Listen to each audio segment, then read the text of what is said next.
నమస్తే అందరికీ.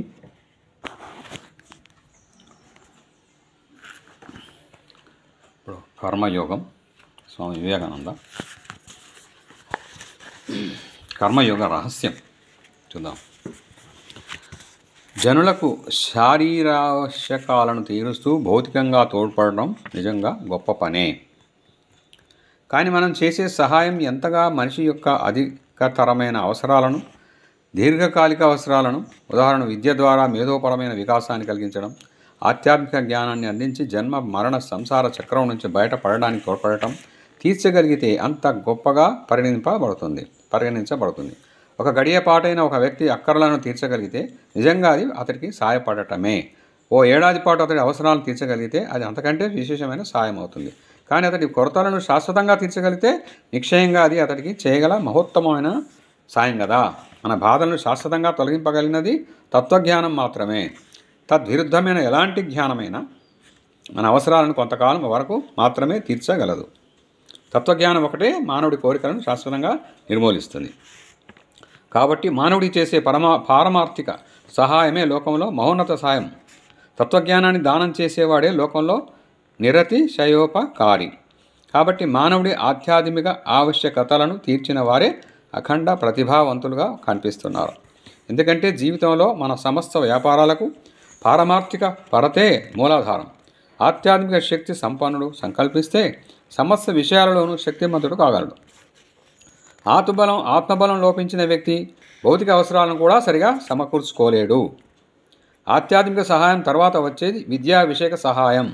విద్యాదానం అన్నదాన వస్త్రాదానాల కంటే ఉత్తమ దానం. విద్యాదానం ప్రాణదానం కంటే కూడా ఉత్తమమైనది. ఎందుకంటే జ్ఞానమే మానవుడి యథార్థ జీవితం. అజ్ఞానమే మృత్యువు. దైన్యంలో అజ్ఞానంలో తడువులాడే అంధకార బంధురమైన జీవితానికి విలువే లేదు. విద్యాదానానికి తర్వాత వచ్చేది భౌతిక సహాయం. కాబట్టి పరోపకార విషయం అంటే భౌతిక సహాయం ఒకటే అని భ్రమ ఉండకూడదు. ఇది శాశ్వత సంతృప్తి నొసగదు. కాబట్టి ఇది దానాలలో చివరిది అనవటమే గాక అధమమైనది కూడా. భుజించడం చేత ఆకలి బాధ తీరుతుంది, కానీ తిరిగి ఆకలి పుడుతుంది. నా అక్కర పూర్తిగా తీరినప్పుడే కదా నా బాధ తొలగుతుంది. అప్పుడు ఆకలి నన్ను బాధింపదు. ఎట్టి దుఃఖము దుస్థితి ఇక నన్ను కదలపలేదు. కాబట్టి మనలను ఆధ్యాత్మికంగా బలిష్టలను చేయగలలేదో అదే మహోత్తమమైన సహాయం. తర్వాతది విద్యా విషయకమైన సహాయం. దానికి తర్వాతది భౌతిక సహాయం. సంసార బాధలను ఉపశింపచేయడానికి శారీరక సహాయం ఒకటే చాలదు. వ్యక్తి స్వభావం మారే వరకు ఈ శారీరావశ్యకాలు దుఃఖాలు సదా కలుగుతూనే ఉంటాయి. ఎలాంటి భౌతిక సహాయము దానిని పూర్తిగా తొలగించలేదు. మానవుణ్ణి పవిత్రుని గావించడం ఒకటే ఈ సమస్య పరిష్కారానికి మార్గం. లోకంలో కనిపించే చెడు అంతా, దురవస్థ అంతా అజ్ఞాన జనితమే. మానవుడు జ్ఞానిగా, విశుద్ధుడిగా, ఆత్మ బలాఢ్యుడిగా, విద్యావంతుడిగా అవ్వాలి. అప్పుడే లోకంలోని దుఃఖం ఉపశమించుతుంది. అంతకుముందు కాదు. ప్రతి ఇంటిని మనం ధర్మసత్రంగా మార్చివేసినా, దేశాన్నంతా వైద్యశాలలతో నింపినా మానవుడి వ్యక్తిత్వం మార్పు చెందనంత వరకు అతడి దుఃఖం ఉంటూనే ఉంటుంది. మనమందరం ఎడతెగని కర్మను నిర్వహిస్తుండాలని భగవద్గీతలో పదే చెప్పబడి ఉంది. ప్రతి కర్మలోనూ సహజంగా మంచి చెడులు సమ్మిశ్రితాలై ఉన్నాయి. ఎక్కడైనా కాస్తంత మేలు కలిగింపని కర్మను మనం చేయలేం. ఎక్కడో ఒక పిసరు కీడు కలిగింపని కర్మ ఉండడం అసంభవం. ప్రతి పనిలోనూ మంచి చెడుల కలిగిక ఉండక తప్పదు. అయినప్పటికీ నిర్విరామంగా కర్మను నిర్వర్తించాలని శాస్త్రం చెబుతోంది. మంచి చెడులకు రెండింటికి వాటి ఫలితాలు ఉన్నాయి. అటువంటి కర్మలను అవి ఉద్భవింప చేస్తుంటాయి. సత్కర్మల వలన మనకు సత్ఫలితం, దుష్కర్మల వలన దుష్ఫలం కలుగుతాయి. కానీ మంచి చెడులు రెండూ ఆత్మకు సంకెళ్ళి. కర్మఫలాలలో మనం ఆసక్తులం. కానీ ఎడల కర్మలు మనసు బంధింపలేనిదే. భగవద్గీతలో తెలుపబడిన తరుణోపాయం నిష్కామాచరణ అంటే ఏమిటో గ్రహించడానికి ప్రయత్నిద్దాం. తస్మాదసక్త సతతం కార్యం కర్మ సమాచర. నిరంతరంగా కర్మలు ఆచరించు, కానీ వాటిలో ఆసక్తుడవు కావద్దు అనేదే భగవద్గీతలోని ముఖ్య ఆశయం. సంస్కారం అంటే అంతర ప్రవృత్తి అని చెప్పవచ్చును. చిత్తాన్ని సరోవరంతో పోలిస్తే అందులోని ప్రతి వృత్తి వీచిగా అందులో ఉదయించి మరల అణిగేటప్పుడు పూర్తిగా నశింపక ఒక రకమైన జాడను ఆ చిత్త వృత్తి వీచిగా తిరిగి ఉదయించే అవకాశాన్ని కలగజేస్తుంది. అలాంటి అవకాశంతో కూడిన ఈ జాడే సంస్కారమని చెప్పబడుతుంది. మనం చేసే ప్రతి కార్యము, శరీరంలోని ప్రతి చరణము, మనం చేసే ప్రతి ఆలోచన మనసులో ఇలాంటి సంస్కారాన్ని కలిగిస్తుంది. ఈ సంస్కారాలు పైకి మనకు కనబడకపోయినా అంతర్గతంగా ఉండి అజ్ఞాతంగా పనిచేయడానికి తగినంత శక్తిమంతాలై ఉంటాయి. మనస్సులోని సంస్కార సమామ్నాయం చేత మన స్థితిగతులు అనుక్షణం నిర్ణీతాలవుతాయి. ఇప్పుడు ఈ క్షణంలో నా స్థితి ఇంత క్రితం నా జీవితంలో ఏర్పడి ఉన్న సంస్కారాల సముదాయ ఫలితం. నిజంగా శీలం అంటే ఇదే. ప్రతి మానవుడి శీలము ఈ సంస్కారాల మొత్తంచే నిర్ణయించబడుతుంది. మంచి సంస్కారాలు ప్రబలంగా ఉంటే శీలం మంచిదవుతుంది. చెడు సంస్కారాలు ప్రబలంగా ఉంటే స్వభావం చెడ్డదవుతుంది. ఒక వ్యక్తి సదా 2 మాటలను వింటూ చెడు ఆలోచనలు చేస్తూ చెడు పనులను చేస్తూ ఉంటే అతడి మనసు చెడు సంస్కారాలతో నిండి ఉంటుంది. అతడికి తెలియకుండానే అవి అతడి తలుపులలో, కర్మలలో తమ ప్రభావాన్ని చూపిస్తాయి. నిజానికి ఈ చెడు సంస్కారాలు సదా పనిచేస్తుంటే చెడే వాటి ఫలితమవుతుంది. ఈ చెడు సంస్కారాల మొత్తం అతనిదే చెడు పనులను చేయించడానికి ప్రబల ప్రేరకమవుతున్నది. దుష్ట సంస్కారాల చేతుల్లో అతడు ఒక యంత్రంగా ఉండగా అవి అతడిని పాపం చేయడానికి పురిగొల్పుతున్నాయి. అదేవిధంగా ఒకడు సదాలోచనలు చేస్తూ మంచి పనులు చేస్తున్నప్పుడు వాటి వలన కలిగే సంస్కారం మొత్తం మంచిదవటంచే అతడు సంకల్పించుకున్న సత్కార్యాలను చేయమని అది అతన్ని నిర్బంధిస్తుంది. ఎన్నో సత్కార్యాలను చేసి సదాలోచనలు చేసిన వ్యక్తికి ఇక ముందు కూడా సత్కార్యాలను చేయాలని అనివార్యమైన బుద్ధి పుడుతుంది. ఒకవేళ చెడు చేయాలని అతడు కోరినా అది సంస్కారాలన్నింటి ఫలితంగా అతని మనసు అలా చేయనివ్వదు. మంచి సంస్కారాలు అతని బుద్ధిని మరలుస్తాయి.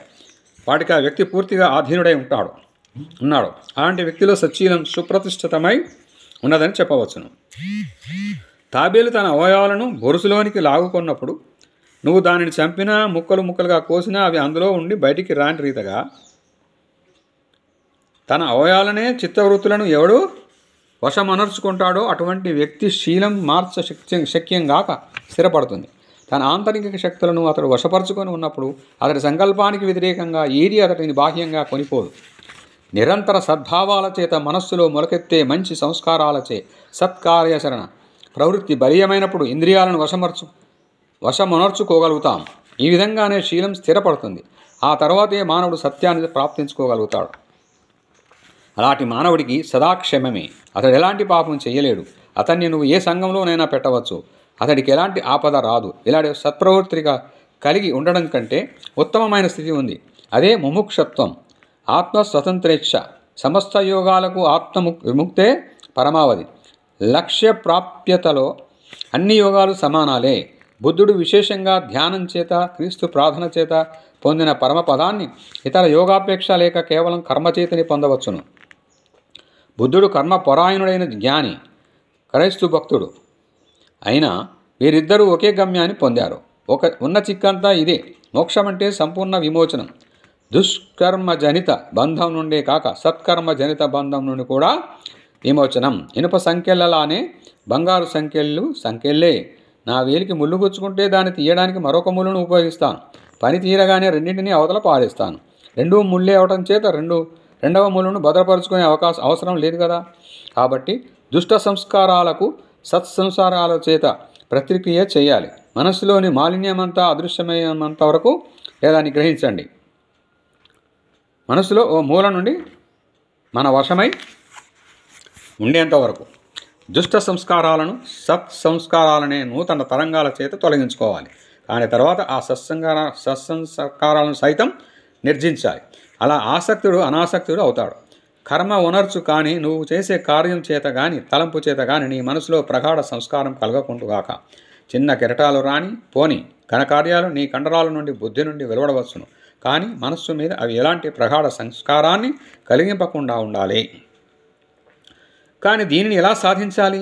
దేని పట్ల మనం ఆసక్తులమో అలాంటి కార్యం వలన కలిగే సంస్కారం నిలిచి ఉంటుంది. పగలు నేను 100 మంది జనులను కలుసుకోవచ్చును. వారికి నాకు ప్రియమైన వ్యక్తి ఒకరిని కూడా కలిసి ఉండవచ్చును. వారిలో రాత్రి నేను నిద్రపోయేటప్పుడు పగలు చూసిన ముఖాలు నన్నన్నిటినీ గురించి ప్రయత్నింపవచ్చును. అప్పుడు నాకు ప్రియమైన వ్యక్తి వదనం మాత్రమే నా మనసులో నిలుస్తుంది. మిగిలినవన్నీ మాయమవుతాయి. మిగిలిన వ్యక్తులందరికంటే ఈ ప్రత్యేక వ్యక్తిలో నాకు కలిగిన ఆసక్తి నా మనసులో గాఢమైన సంస్కారాన్ని కలిగించింది.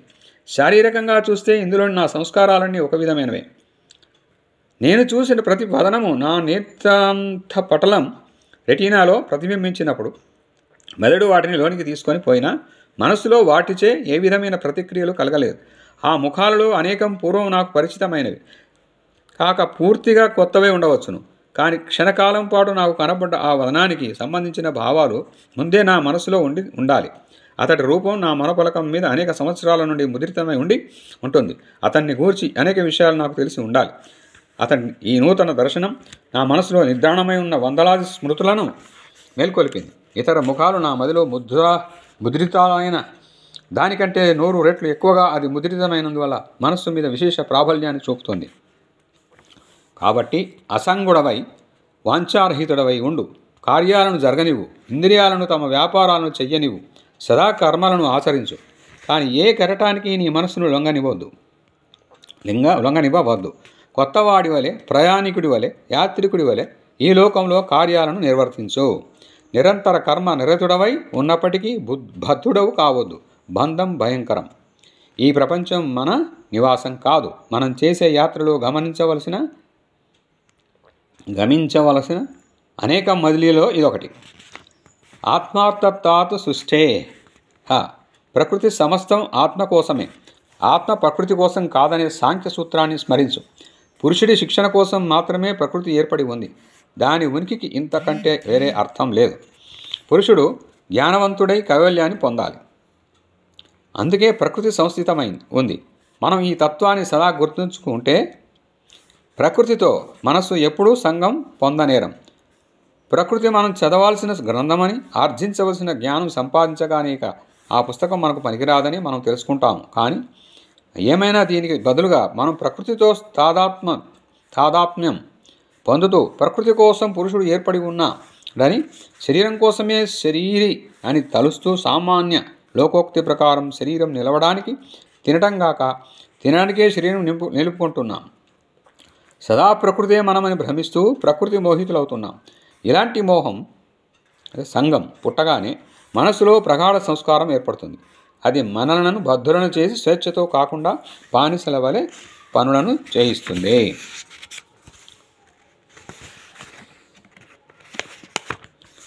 కర్మయోగ సారమంతా ఇది.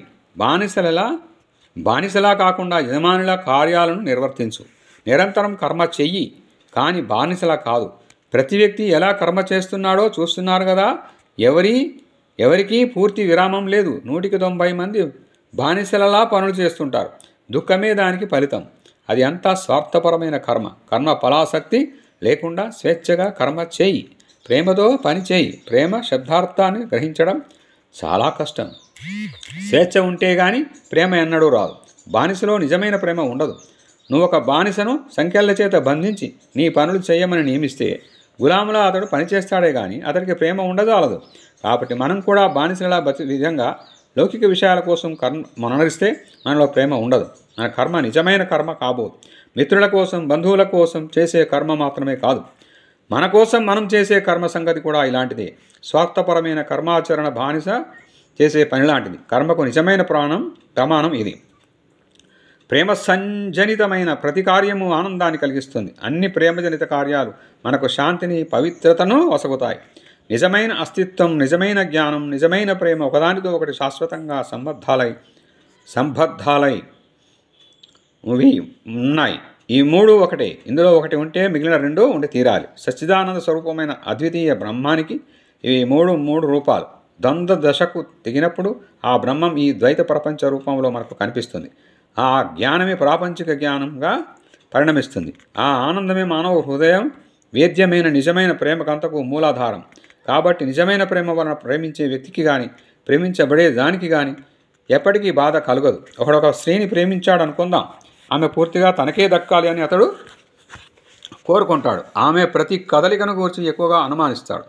ఆమె తన వద్ద కూర్చోవాలని, నిల్చుండాలని, భుజించాలని, వేయేందుకు తన ఆజ్ఞాబద్ధయ్యి ఆమె ప్రవర్తించాలని కోరతాడు. తాను ఆమెకు దాసుడు కాబట్టి ఆమె కూడా తనకు దాసురాలై ఉండాలని అతడు ఆకాంక్షిస్తాడు. అది ప్రేమాంబరాన్ని కప్పుకొన్న బానిస మొహం అవుతుంది. దానివల్ల బాధ కలుగుతుంది. కాబట్టి అది ప్రేమ కాదు. అతడు కోరుకున్న దాన్ని ఆమె చేయకపోతే అతడు బాధపడుతున్నాడు. ప్రేమ ఫలంగా ఎప్పుడూ బాధ కలగదు. ఆనందమే ప్రేమకు ఫలం.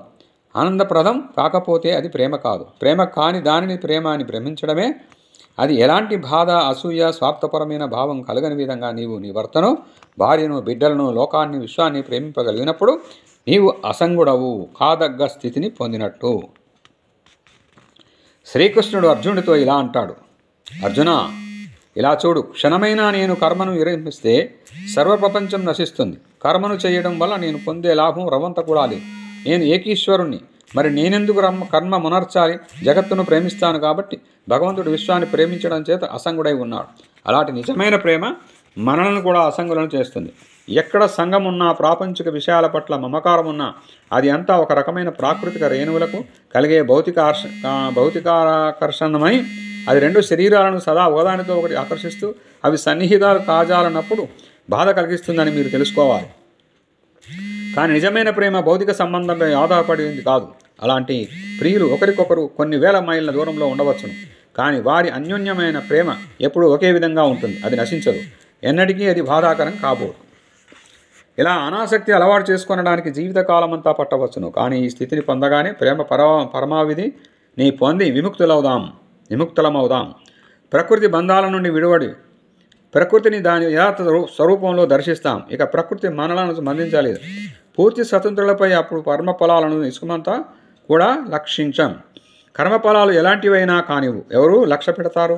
మీ పిల్లలకు మీరు ఇచ్చే వారి నుంచి మీరేమైనా ప్రతిఫలం ఆశిస్తారా? వారి కోసం పాటుపడడం మీ విధి, అంతే. మీ పిల్లల పట్ల మీరు ఎలాంటి మనోభావం వహిస్తారో అలాంటి మనోభావాన్నే మీ ఉపకారాన్ని అందుకునే వ్యక్తి పట్ల, నగరం పట్ల, రాష్ట్రం పట్ల వహించండి. ఎన్నడూ ప్రతిఫలం ఆపేక్షించకండి. దాతలై ప్రతి వస్తువును అపాలాపేక్ష లేకుండా లోకానికి సమర్పింపగలిగితే మీ కర్మలకు మీకు బంధాన్ని కలిగింపవు. ఫలాపేక్ష ఉంటేనే బంధం కలుగుతుంది. బానిస కర్మలు బంధాన్ని, స్వార్థపరత్వాన్ని కల్పిస్తే ఆత్మ స్వతంత్రంతో కర్మను నిర్వర్తిస్తే సంఘరాహిత్య జనితానందం కలుగుతుంది. న్యాయాన్ని గురించి, ధర్మాన్ని గురించి తరచు మనం ఏమేమో చెబుతుంటాం. కానీ న్యాయ ధర్మాలని ఈ లోకంలో కేవలం శిశువులు పలికే అర్థం లేని మాటలని మనం తెలుసుకుంటాం. బలం, కారుణ్యం అనేవి రెండు మానవ వర్తనాన్ని నిర్ణయిస్తాయి. బలాన్ని చూపడం నిజంగా స్వార్థపరత్వాన్ని చూపడమే అవుతుంది. తనకున్న అధికారం చేత, అనుకూలత చేత వీలైనంత వరకు తాను లాభపడడానికి ప్రతి వ్యక్తి ప్రయత్నిస్తాడు. కారుణ్యమే ప్రత్యక్ష దైవం. మంచివారుగా ఉండాలంటే మనమంతా కరుణ కలిగి ఉండాలి. న్యాయం, హక్కులు కూడా కారుణ్యం మీదే ఆధారపడి ఉండాలి. కర్మ ఫలాపేక్ష అంతా మన ఆత్మాభివృద్ధిని నిరోధిస్తుంది. అంతేకాదు, అంతిమంగా దైన్యాన్ని కొని తెస్తుంది. కారుణ్యాన్ని, స్వార్థరహిత దాతృత్వాన్ని మనం ఆచరణలో పెట్టడానికి మరొక విధానం ఉంది. మనం సాకార దైవాన్ని నమ్మితే మన కర్మను ఆ దైవానికి ఆరాధనగా భావించడమే ఈ విధానం. ఇందు మన కర్మ ఫలాలన్నింటినీ భగవంతుడికి అర్పించాలి. భగవంతుని ఇలా ఆరాధిస్తే మనం చేసే కర్మలకు మానవ కోటి నుండి ప్రతిఫలం కోరడానికి మనకు అధికారం లేదు. సాక్షాత్తు భగవంతుడే సదా కర్మ నిరతుడై అసంగుడై ఉన్నాడు. నీరు తామరాకును తడుపునట్లు స్వార్థరహితుడైన వ్యక్తికి ఫలసంగాన్ని కల్పించి కర్మ అతన్ని బంధించలేదు. నిస్సంగుడు, స్వార్థరహితుడైన వాడు పాప పంకిలము, జన సమర్థము అయిన నగరం మధ్యలో నివసిస్తున్న అతని పాపం అంటదు. పూర్తి స్వార్థరాహిత్య అంటే ఏమిటో ఈ కింది కథ నిరూపిస్తుంది. కురుక్షేత్ర యుద్ధానంతరం పంచపాండవులు అశ్వమేధ యాగం జరిపి బీదలకు అపారమైన దాన ధర్మాలు చేశారు. జనులంతా ఆ యాగ వైభవాన్ని, గొప్పతనాన్ని చూసి ఆశ్చర్యంతో అలాంటి యాగం లోకం ఇంతవరకు కని విని ఎరగదన్నారు. యాగం ముగిసినదాకా ఒక ముంగిస అక్కడికి వచ్చింది. దాని శరీర సగభాగం బంగారు వన్నెతో, సగభాగం గోధుమ వన్నెతో నిండి ఉంది. అది యజ్ఞమంటపంలో అటు ఇటు పొరలసాగింది. తన చుట్టూ ఉన్న పరిజనంతో అంది, మీరంతా అసత్యవాదులు, ఇది ఒక యజ్ఞమే కాదు అంది. ఆ మాటలకు జనులు కూడా ఇలా అన్నారు, ఏమిటి ఇది యజ్ఞమే కాదా? ధనం, నగలు బీదలపై ఎలా ధారాపాతంగా కురిపించబడ్డాయో, అందరూ ఎలా భాగ్యవంతులై సుఖవంతులై ఉన్నారో నీకు తెలియదా? మానవుడు నిర్వర్తించిన యాగాలలో ఇది మహాద్భుతమైనది. దానికి ఆ ముంగిస ఇలా చెప్పింది, ఒకప్పుడు ఒక గ్రామం ఉండేది. అందులో ఒక పేద బ్రాహ్మణుడు తన భార్యతో, కొడుకుతో, కోడలతో నివసించేవాడు. వారు నిరుపేదలు. అతడి బోధనలకు, ఉపదేశాలకు గ్రామస్తులు సమర్పించే స్వల్ప దక్షిణాలే వారి జీవనాధారం. అలా ఉండగా ఆ దేశంలో 3 సంవత్సరాలు వరుసగా కరువు ఏర్పడింది. అందువల్ల ఆ పేద బ్రాహ్మణుడు ఎప్పటికంటే మరింత కష్టపడసాగాడు. రోజులకు తరబడి కుటుంబం పస్తుండగా ఒకనాటి ఉదయం తండ్రి ఎలాగో అదృష్టవశాన కొంత బియ్యపు పిండి సంపాదించి దానిని 4 భాగాలు చేసి నలుగురికి పంచాడు. వాళ్ళు దాన్ని ఉడికించి తినబోయేంతలో ఎవరో తలుపు తట్టారు. తండ్రి తలుపు తెరవగానే వాకిట్లో ఒక అతిథి నిలబడి ఉన్నాడు. భారతదేశంలో అతిథి అంటే పుణ్యమూర్తి. అతడిని దైవంగా భావించి పూజించాలి. కాబట్టి ఆ బీద బ్రాహ్మణుడు స్వాగతం లోపలికి రండి అంటూ అతిథిని ఆహ్వానించి తన వంతు ఆహారాన్ని అతడికి సమర్పించాడు. అసలు దాన్ని అపురావురావున తినేసి చంపారండి బాబు, 10 రోజుల నుండి పస్తున్నా నాకు ఈ రవ్వంత పిండి ఆకలిని వృద్ధిపరిచింది అన్నాడు. ఆ మాటలు విని భార్య భర్తతో తన వంతు ఆహారాన్ని కూడా అతనికి సమర్పించనగా భర్త అంగీకరింపకపోయేసరికి ఆమె ఇలా అంది, ఇతడు పాపం ఇక్కడికి వచ్చాడు, ఇతడి ఆకలి తీర్చడం గృహస్థులమైన మన కర్తవ్యం కదా, ఇతడికి ఇవ్వడానికి మీ వద్ద ఏమీ లేదు, కాబట్టి నా వంతు ఆహారాన్ని సమర్పించడం భార్యగా నా విధి. ఎలా అంటూ ఆమె తన వంతును అతిథికి సమర్పించింది. అతడు దాన్ని తినేసి ఆకలితో మాడిపోతున్నాను అన్నాడు బాధగా. బ్రాహ్మణుడి కుమారుడు అప్పుడు నా వంతును స్వీకరించండి, తండ్రి బాధ్యతలను నిర్వర్తించడం కుమారుడు విధి కదా అంటూ తన వంతును కూడా అతిథికి ఇచ్చివేశాడు. అతిథి దాన్ని తిని తృప్తి పడలేదని గ్రహించిన కోడలు తన భాగాన్ని నిస్సంకోచంగా సమర్పించింది. అది తిని ఆ అతిథి తృప్తిపడి వారిని దీవించి వెళ్ళిపోయాడు. ఆనాటి రాత్రి ఆ కుటుంబంలో 4 ఆకలి బాధతో మరణించారు. ఆ బియ్యపు పిండి కణాలు కొన్ని నేల మీద పడ్డాయి. వాటి మీద నేను దొర్లగానే నా శరీరంలో సగభాగం సువర్ణమైంది. అలాంటి ఇంకో యజ్ఞాన్ని చూడటానికి ఆనాటి నుండి నేను లోకమంతా తిరుగుతున్నాను, కానీ ఇంతదాకా నాకు కనబడలేదు. నా శరీరం రెండవ పక్క మరెక్కడా సువర్ణమయం కాలేదు. నేను దీని యజ్ఞమే కాదనడానికి ఇదే కారణం అంది. భారతదేశం నుండి దాతృత్వం నిష్క్రమిస్తుంది, మహాత్ముల సంఖ్య నానాటికి క్షీణిస్తుంది. నేను ఆంగ్ల భాషను నేర్చుకోవడం మొదలుపెట్టినప్పుడు ఒక ఆంగ్ల పుస్తకంలో విధేయుడైన బాలుని గురించిన కథ ఒకటి చదివాను. అతడు ఇల్లు విడిచి పనిచేయడానికి పోయే ముందు తన ముసలి తల్లికి తాను సంపాదించిన ధనంలో కొంత భాగం ఇచ్చాడట. అది 3-4 పుటలలో శ్లాఘించబడింది. దీనిలో ఏముంది? హైందవ బాలురు ఎవరికీ ఈ కథలో నీతి ఏమిటో ఎన్నటికీ అంత చిక్కదు. కానీ ఎవరికి వారే అనే పాశ్చాత్య ధర్మతత్వాన్ని విన్న నాకిప్పుడు ఆ కథలో నీతి తెలుస్తుంది. నా చిన్ని పట్టకు శ్రీరామరక్ష అని కొందరన్నిటినీ తమ కోసమే దాచుకుంటుంటే తల్లులు, తండ్రులు, భార్యలు, బిడ్డలు దిక్కులేని వారు అవుతున్నారు. ఇది ఏ దేశంలో కానీ ఏ కాలంలో కానీ గృహస్థులకు ఆదర్శం కాకూడదు.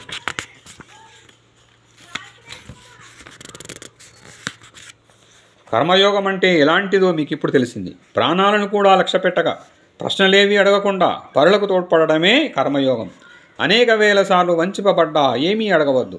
అంత ఘనకార్యం చేస్తున్నామని కలలో కూడా తలచవద్దు. బీదలకు మీరు చేసే దాన ధర్మాలను గురించి ఎన్నడూ ప్రగల్భాలు పలకవద్దు. వారి కృతజ్ఞతను ఎదురు చూడవద్దు. పైగా దానం చేయడానికి మీకు అవకాశం ఇచ్చినందుకు వారి పట్ల మీరే కృతజ్ఞులై ఉండండి. ఆదర్శ సన్యాసిగా జీవించడం కంటే ఆదర్శ గృహస్థుడై జీవించడం కష్టమని, నిజమైన కర్మయోగి జీవనం నిజమైన సన్యాస జీవనంతో సమానంగా కష్టతరమని మనకు సుస్పష్టమైనది. ఇదండి కర్మయోగ రహస్యం బై స్వామి వివేకానంద. బాగుంది కదా?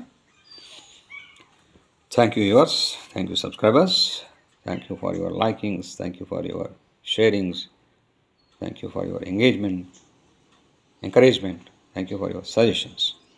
Thank you one and all. See you next. కర్తవ్యం అంటే ఏమిటి అనేది అందులో కలుసుకుందాం.